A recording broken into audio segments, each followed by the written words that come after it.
Mereka biasa menarik dari dari rambut kepalanya. Jadi untuk menghinakan itu dan merendahkan orang yang diadab itu, ditariklah rambut kepalanya itu. Ini suatu yang dikenal di kalangan orang Arab pada masa itu sebagai ekspresi untuk menghinakan dan merendahkan serta menyiksa orang yang jadi target untuk dihinakan itu. Demikian dalam tafsir Al-Wasit, Syekh Tantawi menyebutkan hal ini.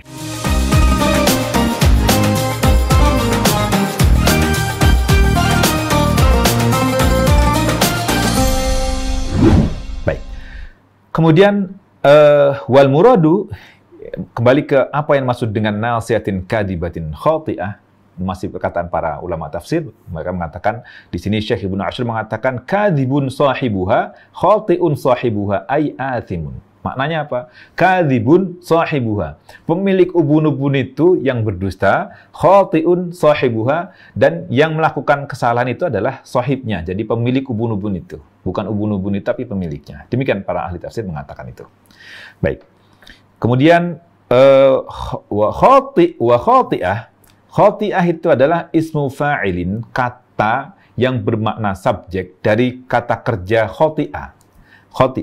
Khati'ah artinya dia melakukan kesalahan dengan sengaja. Khati'ah, dia melakukan kesalahan, dosa, dan maksiat dengan sengaja. Dan orang yang melakukan disebut khati'. Orang yang melakukan disebut khati'. Wa huwa alladhi ya'ti adz-dzamba muta'ammidan.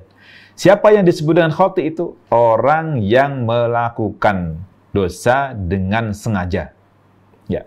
Wa wusifat an-nasiyatu bi annaha khati'atun mubalaghatun fi ta'ammudi hadzal insan. Disifatinya nasiyah itu dengan kadibah, dengan khati'ah. Ini merupakan bentuk untuk menunjukkan betapa dahsyatnya, betapa besarnya, dan bentuk hiperbola bagaimana si manusia ini menyengaja untuk melakukan itu. Melakukan irtikab al-munkar, untuk melakukan perbuatan dosa berupa kemungkaran. Itu yang dimaksud dengan khati' dan khati'ah. Jadi, akhwat, bedakan antara kata mukhti' dan khati'. Mukhti', orang yang melakukan kebenaran, tetapi mungkin akan masuk ke dalam hal yang kurang tepat. Mukhti'. Kayaknya di slide berikutnya nanti ada ya. Dan khati' yang sengaja melakukan kesalahan. Baik. Ini, betul. Imam Al-Qurtubi, sebagaimana kita ketahui, Imam Al-Qurtubi ini orang Spanyol ya, dari Qurtubah, dari Cordoba. Dan pada masanya memang para ulama yang menguasai disiplin ilmu-ilmu Islam itu justru ada di Spanyol pada masanya. Termasuk Imam Al-Qurtubi, atau Imam Asy-Syatibi di bidang baca Quran, atau Imam Asy-Syatibi di bidang usul fiqh. Itu juga Syatibi berbeda antara Syatibi Quran sama Syatibi usul fiqh. Ini Imam Al-Qurtubi juga demikian. Atau juga Imam Abu Amr Ad-Dani dalam baca Quran juga mereka berasal dari Spanyol. Al-khati' man ta'ammada lima la yambaghi. Al-khati' itu adalah orang yang sengaja melakukan perbuatan yang tidak semestinya dilakukan. Gitu ya. Ai al-qasid lidzambi, yaitu orang yang memang sengaja bermaksud melakukan dosa. Itu khati'. Wal mukhti', adapun mukhti' itu man arada shawaba fasara ila ghairihi.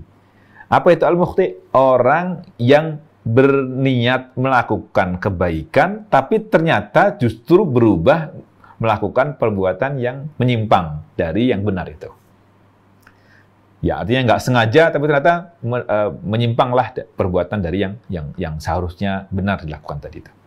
Demikian Imam Al-Qurtubi di jilid ke-20, halaman 126 dari kitab beliau Al-Jami' li Ahkamil Quran. Baik, nasihatin kadibatin.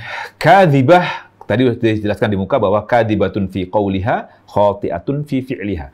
Ini Syekh As-Sa'di sepertinya lebih moderat dan cenderung kepada apa yang disampaikan Syekh Abdul Majid, bahwa yang berdusta itu adalah ubun-ubunnya. Beliau mengatakan kadibatun fi qawliha, ya, nasihahnya ini dusta dalam perkataannya, khati'atun fi fi'liha, berlaku salah, berbuat durhaka, berbuat maksiat dalam perbuatannya. Jadi ini khoti'ah, membedakan ini akhwat semuanya.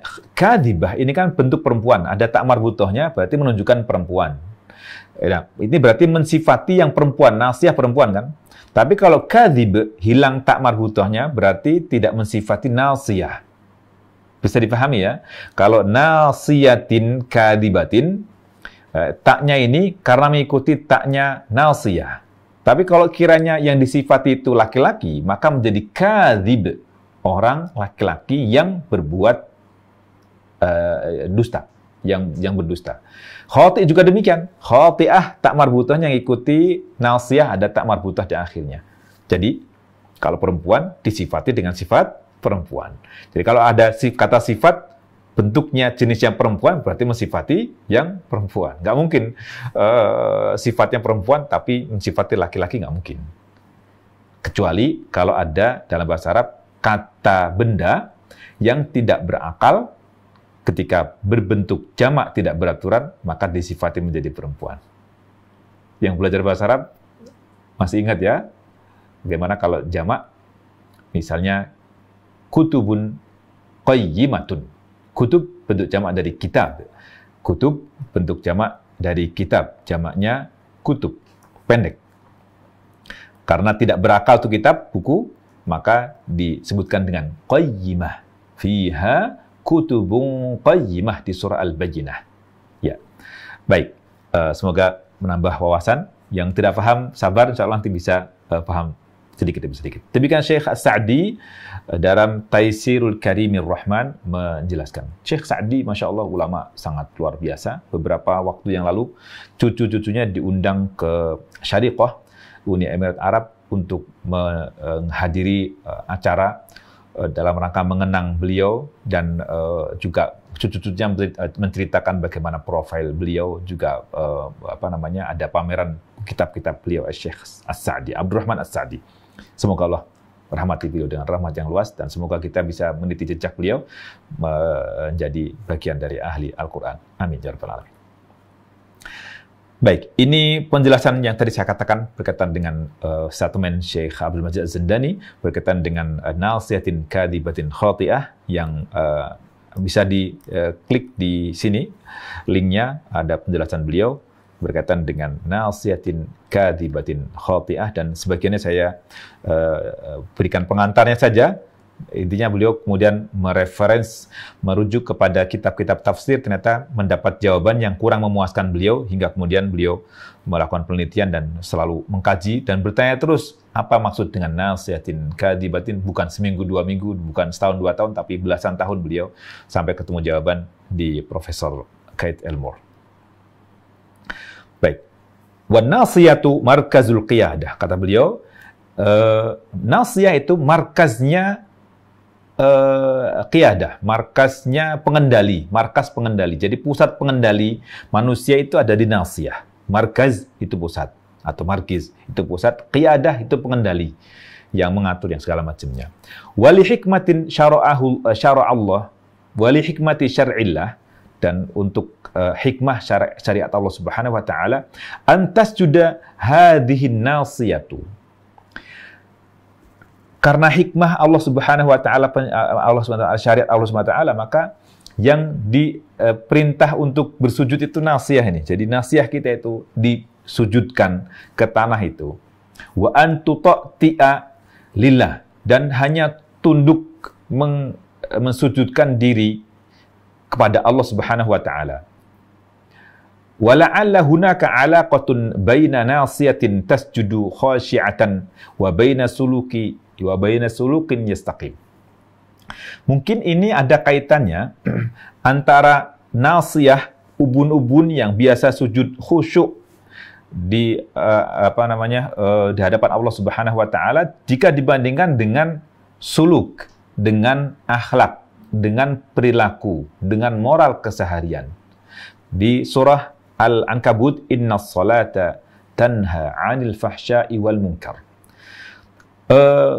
Coba nanti akhwat semuanya cari literasi berkaitan dengan apa hikmah sujud. Eh, jadi dengan sujud maka ada aliran darah yang semula tidak bisa menjangkau bagian nasiyah ini, maka dengan sujud itu dia akan dijangkau oleh darah. Di situ ada hikmah yang luar biasa.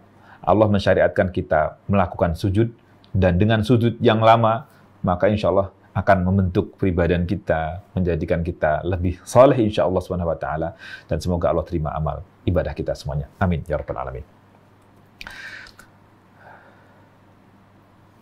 Ya, dan hasil akhirnya boleh mengatakan ta'akkada lana annal, ini berkaitan dari statement yang disampaikan oleh Prof.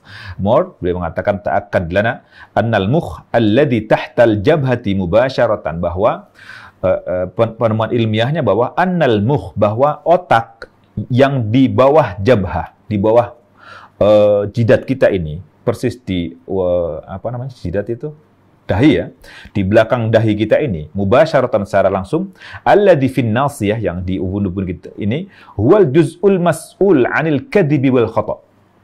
Ini adalah bagian yang bertanggung jawab atas perbuatan dusta, perkataan dusta dan perbuatan salah dan dosa.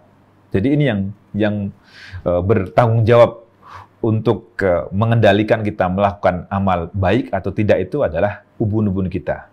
Huwal makanul ladzi yasduru minhul kadhib. Ini adalah tempat di mana bersumbernya dusta. Wa yasduru minhul khata', dan di sini pula tempat bersumbernya orang melakukan dosa. Semoga Allah jaga kita semua dalam ketaatan selalu. Amin ya rabbal alamin. Baik. Demikian Syekh Abdul Majid menjelaskan, dan ada beberapa pelajaran dari dua ayat kalla la illam yantahi lanasfa'an bin nasiyah nasiyatin kadhibatin khatiyah ini. Yang pertama, hendaknya mengingatkan kita akan adab Allah Subhanahu wa Ta'ala yang pedih. Tidak harus mencoba adab Allah Subhanahu wa Ta'ala untuk membuktikan kebenaran ayat-ayatnya ya. Jangan nantangin, kalau aku nggak percaya kalau sebelum merasakan adab Allah Subhanahu wa Ta'ala. Cukuplah yang kita rasakan di dunia, yang di sini, entah ada bencana, entah ada musibah, entah apa itu, menunjukkan bahwa Allah Subhanahu wa Ta'ala memberikan peringatan kepada kita bahwa adab Allah Subhanahu wa Ta'ala lebih dahsyat. Wala adzabul akhirati akbar, dan adab Allah Subhanahu wa Ta'ala di akhirat lebih besar. Bal asyad, di ayat yang lain disebutkan asyad, dia lebih dahsyat, atau asyak, lebih berat lagi.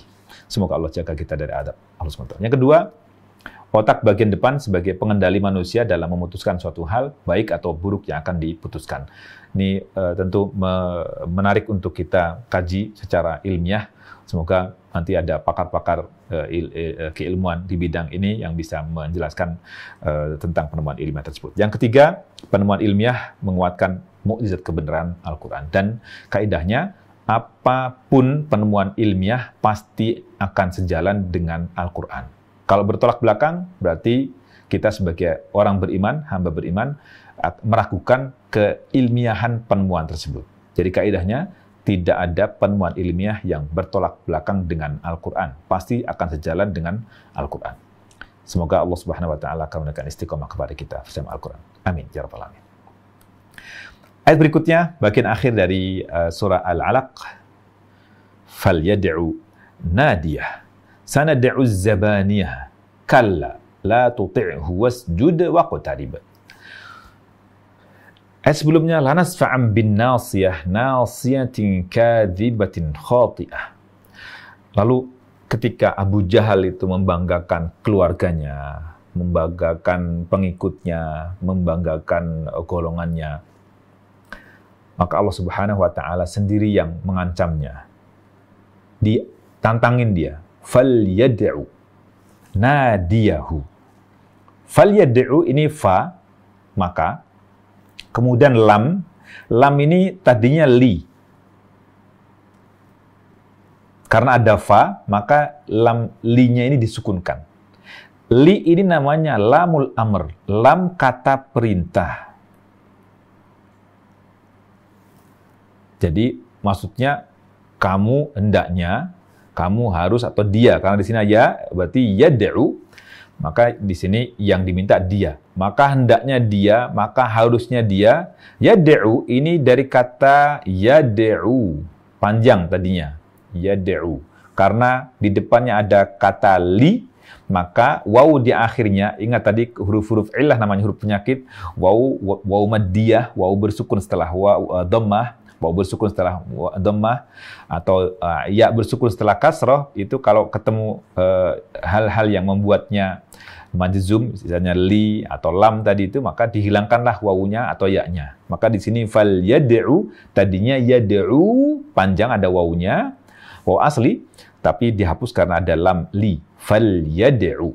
Fal yad'u. Jangan dipanjangkan ya. Kalau fal yad'u panjang nanti maka akan berubah. Berubah menjadi apa? Berubah menjadi subjek jamak. Maka hendaknya mereka. Dan kita menambahkan waw jamaah yang otomatis ada alifnya di akhir ini. Jadi hati-hati jangan sampai baca panjang. Itu mengubah ayat Quran tuh kalau kita baca fal yad'u nadiyah, mengubah ayat Al-Quran dan tidak mungkin itu menjadi ayat Al-Quran. Kenapa? Redaksinya berubah dan tidak lurus lagi. Tidak lurus lagi itu kalimatnya, nyimpang. Fal yad'u yang disuruh mereka orang banyak, kenapa? Nadiyahu, Nadia, bukan Nadia nama orangnya. Itu Nadiah, orang perempuan yang memanggil. Ini nadi, golongan, kelompok, atau orang yang biasa berkumpul di tempatnya, atau majelis permusyawaratannya, sebagai pembesar dia punya itu. Hunya kembali ke Abu Jahal. Fal yad'u nadiyah, maka hendaklah dia memanggil. Dakwah itu memanggil, mengajak, gitu ya. Manggil, ngajak. Fal yad'u. Da'a yad'u itu artinya memanggil, mengajak. Maka berdakwah itu mengajak, memanggil, ya itu. Fal yad'u nadiyah. Maka hendaknya ia memanggil nadiyahu, golongannya, pengikutnya, dan para pembesar yang menjadi tangan kanan si Abu Jahal ini. Allah Subhanahu wa taala nyatakan di sini, sanad'uz zabaniyah. Ini bentuk pembelaan Allah Subhanahu wa taala untuk Rasulullah sallallahu alaihi wasallam. Karena Nabi sallallahu alaihi wasallam diintimidasi, disakiti, dicaci, direndahkan, pokoknya segala macam bentuk hal yang menyakitkan atau menyakiti Nabi sallallahu alaihi wasallam itu dilontarkan dan dilakukan oleh Abu Jahal dan orang yang mengikutinya. Maka Allah Subhanahu wa taala yang belain Rasulullah sallallahu alaihi wasallam. Jadi Allah lah yang menjaga Nabi sallallahu alaihi wasallam dan kemudian memberikan azab kepada para musuhnya. Sanad'u zabaniyah. Sanad'u ini terdiri dari 3 kata. Sa artinya akan. Sa itu biasa digunakan untuk menunjukkan sesuatu yang akan datang, akan tetap akan, namun akannya itu dekat. Sa. Kalau jauh itu pakai saufa. Saufa jauh. Kalla saufa ta'lamun. Thumma kalla saufa ta'lamun. Saufa berarti jauh. Kalla saya'lamun. Akan tapi dekat. Ya. Maka di sini sa akan nad'u. Nad'u ini berasal dari nad'u. Ada wawunya di akhirnya. Nad'u ada wawu di akhirnya. Tapi ini kekhususan Al-Quran menuliskannya tanpa wawu. Laki-laki, kalau kita yang tidak tahu bahasa Arab, suruh berhenti di sanad'u, pasti kita akan berhenti sanad'. Dan itu benar. Tapi bagi yang tahu bahasa Arab, justru mungkin akan wakaf menghentikan bacaan sanad'u karena aslinya ada wawunya dan ini dihilangkan dalam redaksi Al-Quran tanpa waw. Sanad'uz zabaniyah. Sanad'uz zabaniyah tanpa waw meskipun aslinya ada wawunya. Jadi kenapa kok dihilangkan? Ini kekhususan Al-Quran. Wallahu a'lam, ada maksud apa di baliknya? Mungkin pada suatu saat nanti ada penemuan para ulama yang bisa menyingkap kenapa dihilangkan. Kita yakini bahwa semua tulisan ayat Al-Quran dan lafal dalam Al-Quran itu ada hikmahnya, meskipun boleh jadi kita tidak tahu hikmah di baliknya, karena semuanya adalah kebenaran. Az-zabaniyah. Az-zabaniyah ini bentuk jamak, malaikat-malaikat yang mengadab. Para malaikat yang mengadab. Kami akan memanggil para malaikat zabaniyah, malaikat yang menyiksa orang-orang yang berlaku dosa. Kalla la tuti'hu wasjud waqtarib. Terakhirnya adalah kalla, ya, sekali-kali tidak. Maksudnya mereka orang si Abu Jahal yang tadi katanya mau dibelain sama pengikutnya, nanti akan dibantu pengikutnya, itu enggak mungkin bisa. Ya. La tuti'hu. Pesan Allah Subhanahu wa taala kepada Nabi sallallahu alaihi wasallam dan kepada kita semuanya menyikapi berbagai hal yang mungkin menyakitkan kita atau intimidasi atau dari musuh-musuh kita semuanya, kalla la tuti'hu. Jangan taati dia, jangan tunduk patuh pada dia. Tetap teguhlah berpegang dengan kebenaran ini. Berikutnya lagi apa? Supaya kita bisa tetap istiqomah itu, wasjud. Dan bersujudlah kepada Allah. Wasjud ini sebagai ungkapan untuk menunjukkan ibadah salat. Jadi wasjud itu lebih kepada salat. Waqtarib, iqtirab. Iqtirab itu dari makna qurb. Qurb itu artinya dekat. Kita kenal kata qarib ya, karib, sahabat karib itu dari kata qarib. Dari qarib artinya dekat. Berarti iqtarib artinya berupaya mendekatkan diri. Berupaya mendekatkan diri. Atau kita sering kenal dengan taqarrub. Taqarrub artinya berupaya melakukan suatu amal ibadah, ketaatan dalam rangka mendekatkan diri kepada Allah Subhanahu wa taala. Waqtarib, dan lakukan amal-amal kebaikan dalam rangka mendekatkan diri kepada Allah Subhanahu wa taala. Wasjud waqtarib. Baik. Falyad'u nadiyah sanad'u zabaniyah kalla la tuti'hu wasjud waqtarib. Kita bahas secara singkat. Wa qauluhu subhanahu wa ta'ala, Syekh Tantawi mengatakan rahimahullah rahmatan wasi'ah, falyad'u nadiyahu raddun ala ghururihi wa tafakhurihi bi 'ashiratihi. Ini merupakan sanggahan dan bantahan terhadap keyakinannya dan kebanggaannya, terhadap GR-nya dia, bangganya dia, dan menyombongkan dirinya itu dengan ashiratihi, dengan keluarga besarnya, dengan sanak familinya.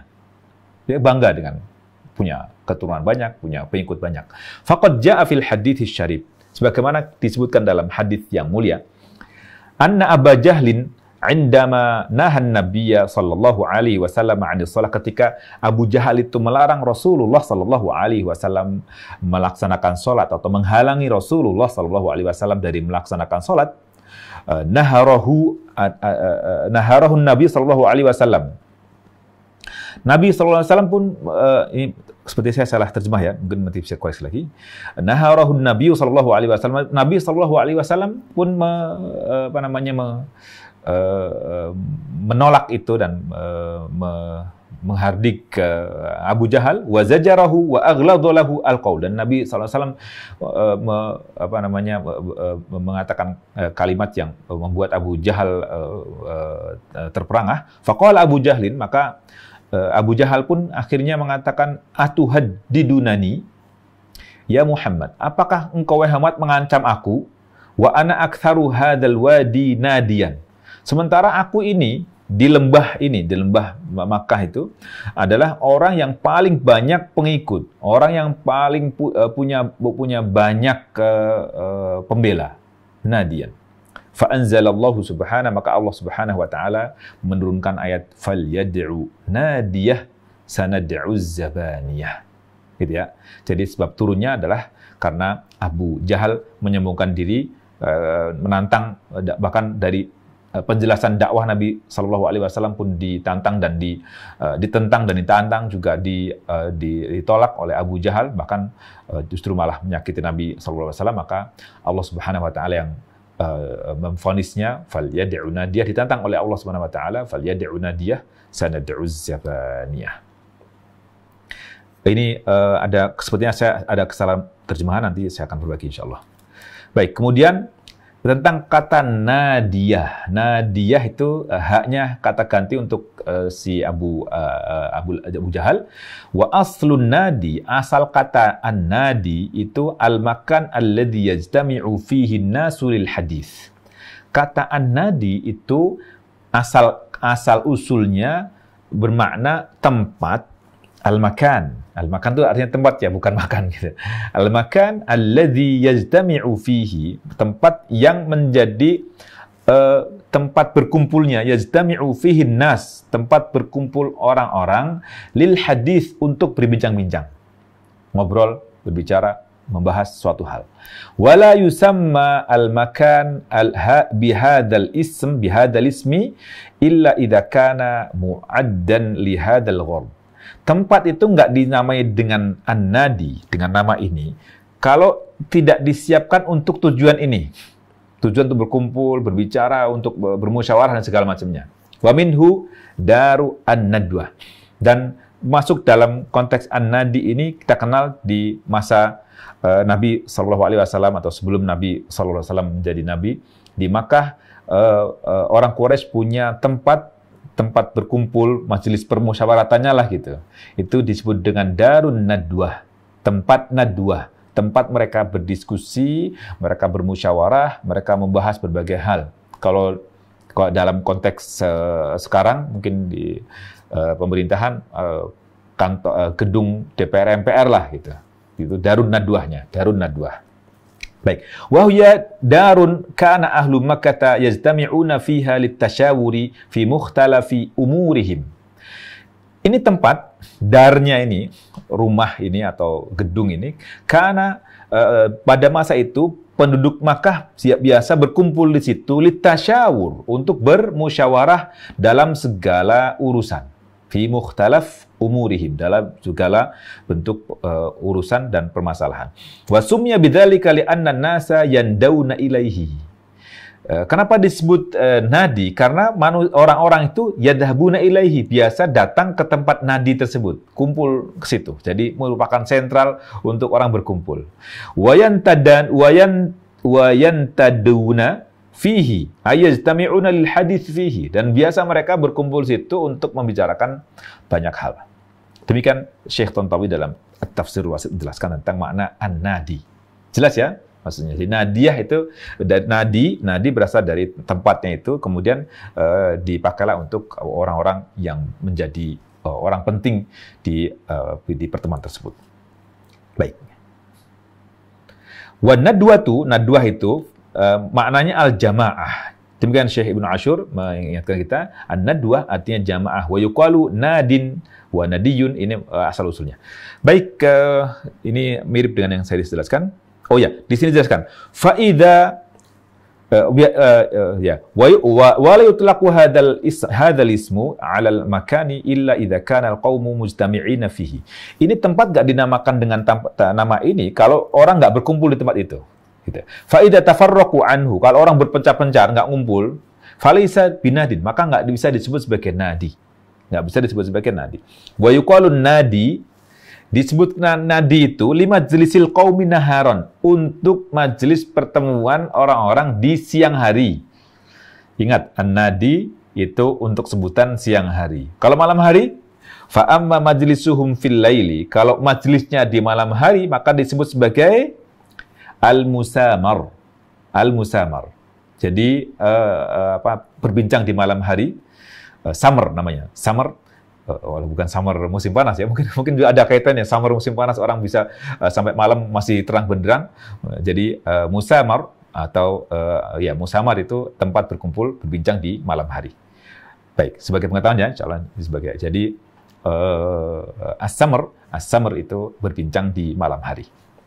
Baik.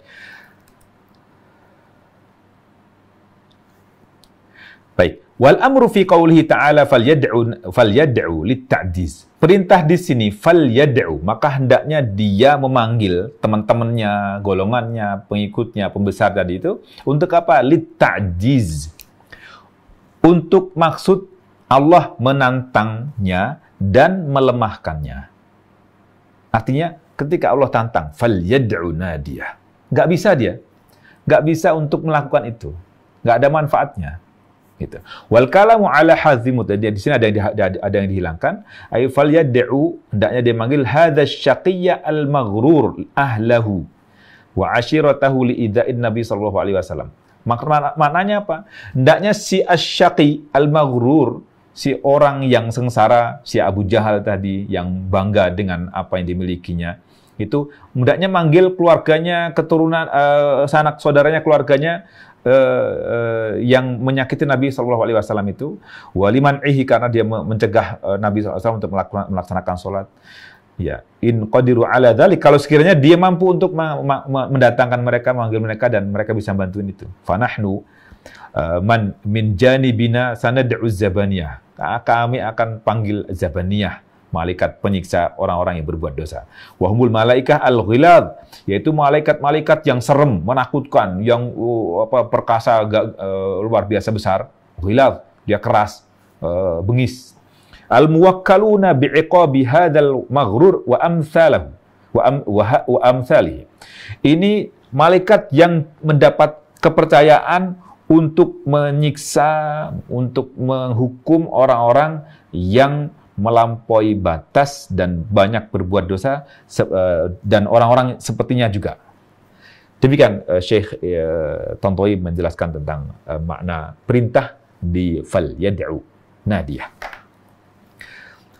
Baik, dan ini Syekh Sa'di menegaskan, dan fal yad'u nadiyah sanad'u zabahnya ini sifatnya umum, wa hadza 'amun likulli nahin 'anil khairi. Ini berlaku untuk semua orang yang menghalangi orang melakukan perbuatan baik, wa manhiyun anhu, dan orang yang mencegah orang untuk melakukan perbuatan amal kebaikan tadi itu. Baik, jadi bukan hanya fal yad'u nadiyah ini tantangan untuk bisa mendatangkan nadi tadi itu, bukan hanya untuk Abu Jahal saja, tapi berlaku untuk semua orang yang memiliki perilaku mengikuti Abu Jahal. Wa in kanat nazilah fi sya'ni Abi Jahal, meskipun ini ayat turun berkaitan dengan perkara Abu Jahal. Hina naha Rasulullah sallallahu alaihi wasallam ani shalah, ketika si Abu Jahal melarang Rasulullah sallallahu alaihi wasallam atau mencegah, menghalangi Rasulullah sallallahu alaihi wasallam dari melaksanakan salat. Wa abatha bihi wa adahu, dan dia juga menyakiti, menyiksa Rasulullah sallallahu alaihi wasallam. Demikian Syekh Sa'di menyebutkan. Wallahu a'lam. Ada tambahan-tambahan lagi, beberapa poin, mudah-mudahan kita bisa selesaikan sekarang ya. Baik, kemudian ya, atau mungkin sampai di sini dulu, ada bagian terakhir. Mudah-mudahan kita bisa bahas berikutnya lagi karena waktu kita terbatas. Mungkin kita kembali dulu ke Mbak Emil nanti. Insyaallah semoga Allah Subhanahu wa taala mudahkan kita untuk bisa menuntaskan di pertemuan berikutnya, meskipun kayaknya mungkin pendek saja di pertemuan berikutnya. Semoga bermanfaat. Mohon maaf atas segala kekurangannya, dan semoga Allah Subhanahu wa taala jaga kita dari segala perbuatan yang tidak baik. Aqulu qouli hadza wa astaghfirullah li wa lakum wa sallallahu wa sallam wa baraka ala Muhammad wa ala alihi wa sahbihi ajmain walhamdulillahirabbil alamin. Wassalamualaikum warahmatullahi wabarakatuh.